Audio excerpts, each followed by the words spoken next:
네,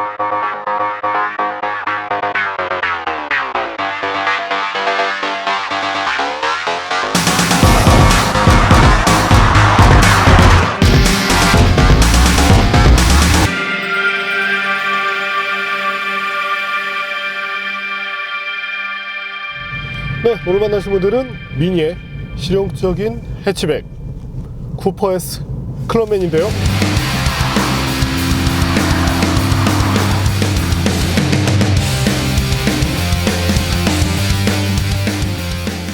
기본형인 쿠퍼가 조금 역동적인 그런 성능을 보여주지만 아무래도 공간적인 부분에서는 소폭 아쉬움이 있을 수 있는데, 네, 현재 클럽맨은 그와 같은 아쉬움을 만회한다는 점이 차이점이죠. 과연 미니 쿠퍼 S 클럽맨이 어떤 매력을 보여줄지 잠시 후 함께 느껴보시겠습니다.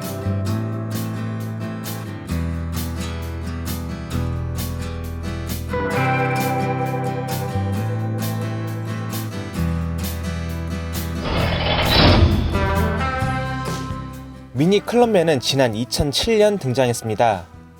그리고 현재는 2세대 모델이 판매되고 있습니다. 전면부는 저희가 과거에 테스트한 신형 미니 해치백과 같습니다.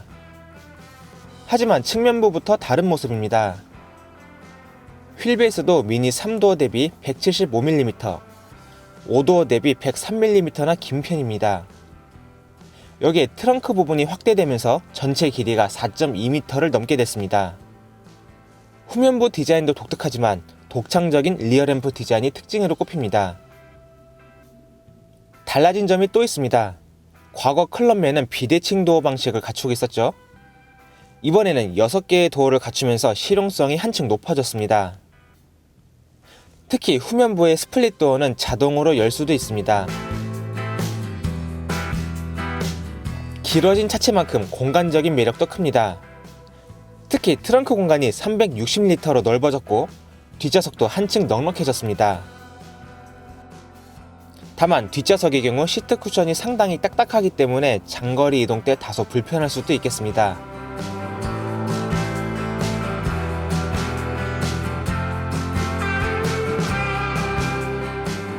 앞좌석 공간 특징은 센터페시아에 집중되는데요. 8.8인치 모니터를 통해 다양한 정보를 확인할 수 있고, 이를 둘러싼 LED 링은 상황에 따라 각기 다른 색상을 보여줍니다. 하트비트로 불리는 시동 버튼도 미니만의 특징입니다.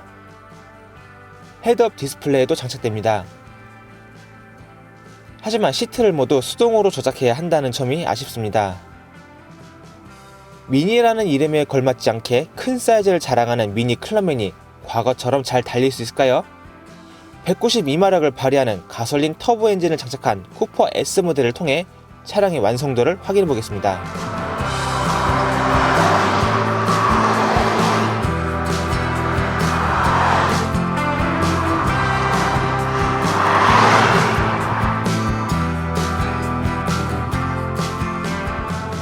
네, 앞서 보신 것처럼 미니 특유의 그런 디자인의 이점을 잘 보여주고 있습니다. 실용적인 부분도 마음에 들고요. 그럼 지금부터 쿠퍼 S 클럽맨과 함께 달려보겠습니다. 임시적으로 ESC를 한번 해제를 해볼 텐데요. 1단계에서는 TCS만 해제가 되고 2단계에서 ESC가 완전히 해제되도록 설정이 되어 있습니다.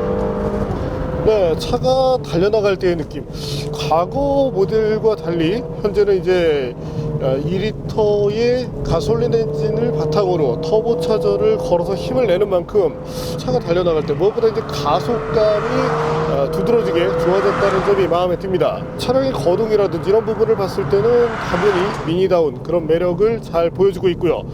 엔진은 2리터 사양의 터보, 최고 출력은 192마력, 최대 토크 28.6kgm를 갖고 있는 것으로 알려져 있는데요.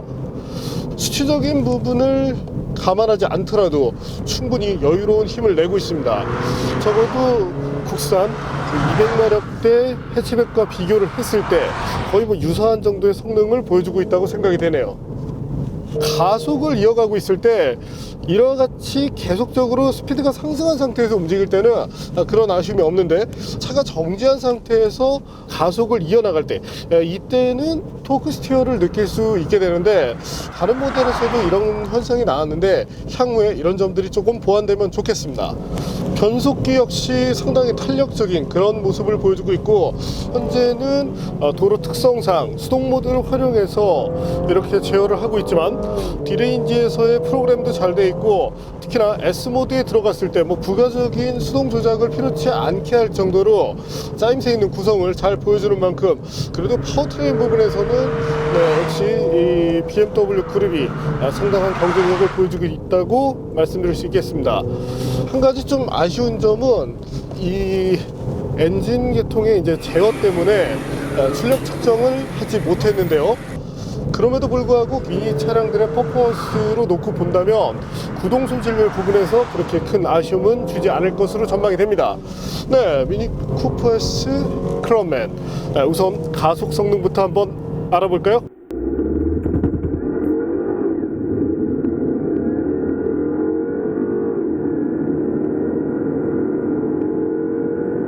네, 현재 보시는 것처럼 7.3초 이 정도의 성능이라면 최근에 저희가 테스트했었던 볼보 S90 T5와 유사한 정도의 수준임이 비춰집니다.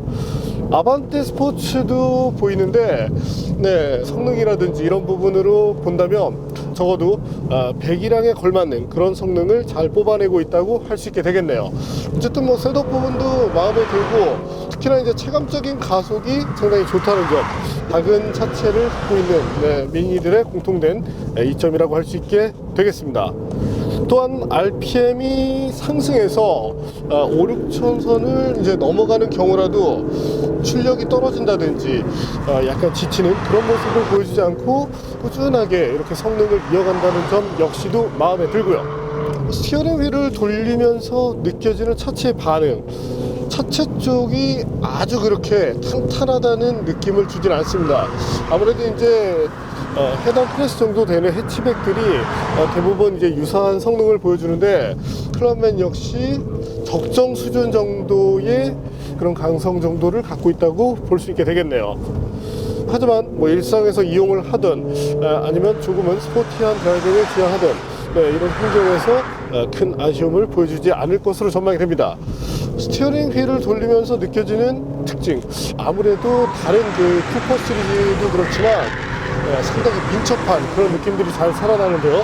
스티어링 기어비 자체도 상당히 타이트하게 이렇게 구성이 되어 있기 때문에 스티어링 휠을 약간만 돌리더라도 차가 즉각적으로 움직이는 그런 모습들이 잘 비춰지네요. 단 이제 스티어링 기어비 자체가 너무 좀 타이트하다 보니까 저속 구간에서는 사실 편한데, 빠르게 이렇게 코너링을 전개하다가 다시금 스티어링을 복원시켰을 때 뭔지 약간의 이질감이 느껴지는 그런 경우가 있긴 합니다.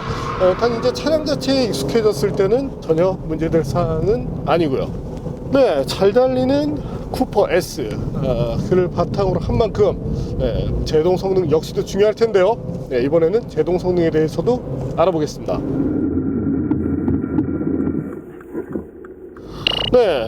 그 밖의 특징이라면 제동 밸런스가 좋은데요.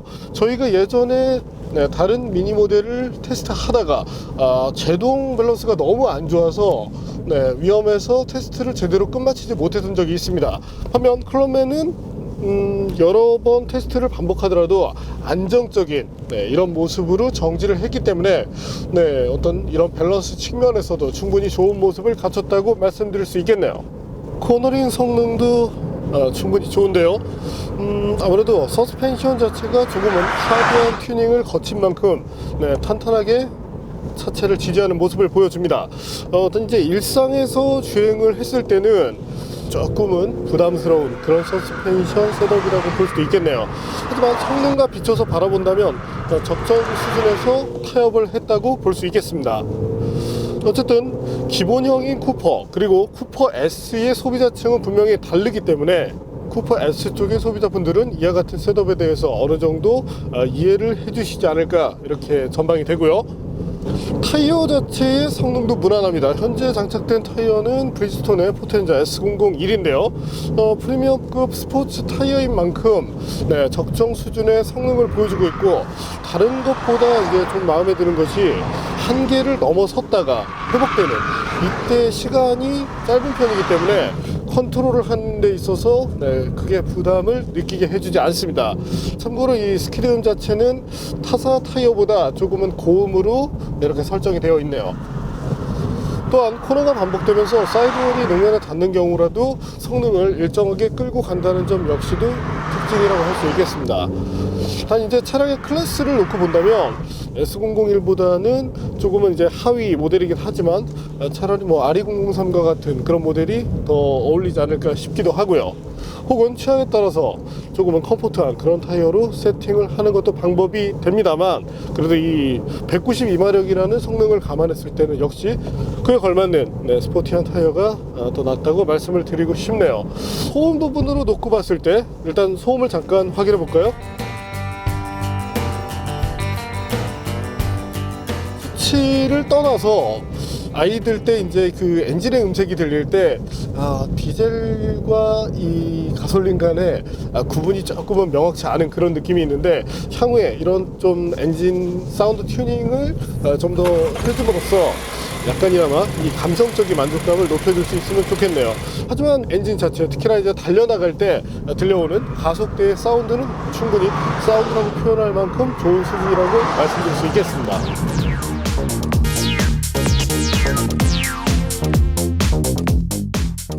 미니 쿠퍼 S 클럽맨, 개인적으로도 예전부터 상당히 좋아했던 모델인데, 기본형인 쿠퍼에 비해서 일부 퍼포먼스가 조금 떨어지는 그런 모습이 비춰지긴 하지만 안정감 추구에 있어서는 그래도 좀 더 나은 모습을 보여줍니다. 코너링 때의 특성 역시도 뭐 언더스티어를 기초로 하지만 운전자가 충분히 케어할 수 있는 정도의 영역에 머물기 때문에 평상시에 편하게 이용을 하다가 가끔은 달리더라도 적정한 수준의 안정감 속에서 드라이빙을 펼칠 수 있는 만큼 어떤 다목적 차량으로서 가치를 갖는다고 할 수 있게 되겠네요. 하지만 가격이라는 부분에 있어서만큼은 좋은 점수를 주기가 힘든데요. 쿠퍼 S 클럽맨의 가격은 4,700만 원을 전후합니다. 아무래도 이제 가격이 다소 좀 비싸기 때문에 적극 추천을 드리긴 좀 어려울 것 같고요. 하지만 프로모션 등으로 차량 가격이 이제 4천만 원 초반 정도에 머물 수 있다면 충분히 값어치를 해낼 만한 좋은 차로 거듭나지 않나, 이렇게 생각을 해보게 되네요. 이번에는 쿠퍼 S 클럽맨의 주행 연비에 대해서도 한번 알아볼까요? 가솔린 터보 엔진이 들어가는 만큼 다른 모델보다 이렇게 연비가 썩 빼어나다고 보기는 힘듭니다. 하지만 어떤 성능이라든지 이런 걸 감안했을 때는 타협할 만한 수준으로 볼 수 있게 되겠고요. 참고로 연료 탱크 자체가 그렇게 크지는 않기 때문에 게이지 자체가 조금 빨리 떨어진다고 느낄 수는 있게 해주네요.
네, 오늘 만난 미니 쿠퍼 S 클럽맨. 네, 어떤 실용성을 바탕으로 캐비넷 도어가 처음에는 어색한 것 같지만 사용하는 부분에 있어서는 상당히 편하게 느껴질 때가 많습니다. 특히나 이제 해치 같은 경우는 전체를 이제 들어 올리다 보니까 일정 그 주차 영역 안에서 뭐 차를 소폭 빼고 다시 연다든지 이래야 되는 경우가 있는데 약간만 열고 짐을 이렇게 빠르게 수납시킬 수 있다는 점, 네, 이런 점은 충분히 경쟁력이 될 수 있을 것 같고요. 디자인적으로 보더라도 특징적인 부분이 되기 때문에 여러 가지 부분에서 정말 뭐 이점이 많은 그런 모델이라고 생각이 됩니다. 향후에 이 BMW 코리아가 초기 가격을 조금 더 합리적으로 제시를 해주고 탄력적인 그런 할인의 폭을 축소시켜 줌으로써 소비자들이 차를 구입했을 때 어떤 편차를 적게 만들어주면 더 좋지 않을까 이렇게 생각이 되네요. 네, 오늘은 미니의 패션카 하지만 편의성이 가미된 쿠퍼 S 클럽맨을 만나봤습니다.